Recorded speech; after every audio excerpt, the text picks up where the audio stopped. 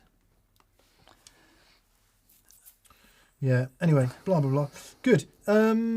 Neon Egg Planetarium or Sir Discovery, says C4SL4BR4K. Sir Discovery. Planetarium, Neon Egg Planetarium or Sir Discovery? Oh, planetarium. Yeah, Sir Discovery for me. Much more usable on a pedal board. Planetarium is really good fun on your desktop.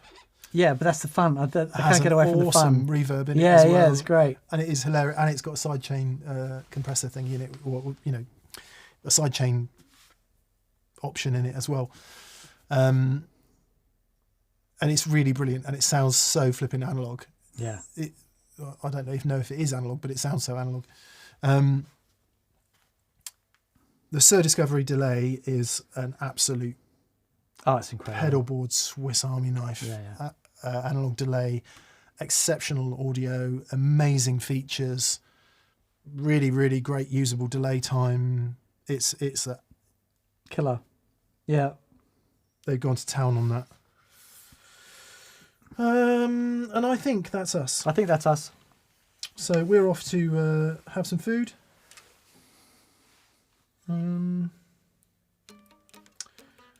Let us. John says, 2 important questions. What do you guys eat for breakfast? I don't have breakfast normally. Dan's not a breakfast person.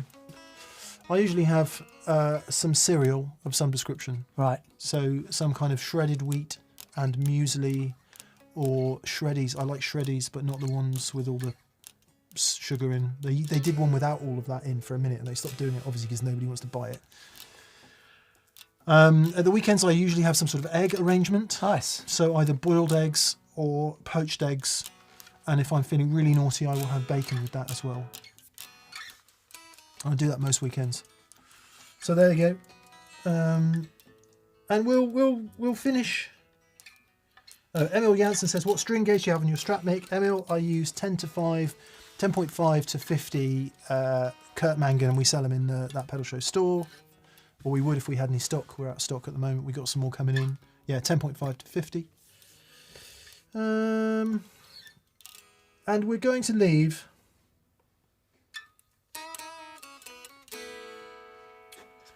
with Burnt Gerbil. Before Dan plays us out, Burnt Gerbil says, in the end, it's the song that matters, not the gear. Absolutely. Amen, brother.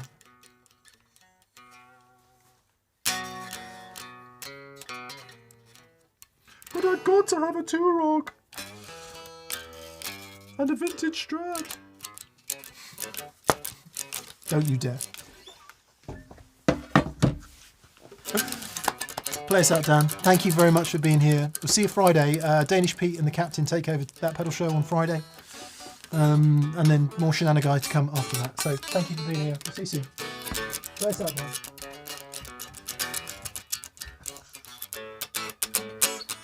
Not quite so strong, straighter. Straighter. Yeah.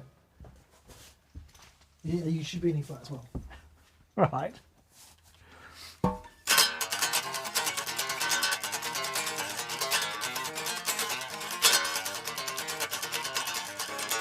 Oh, this goes to 2, okay.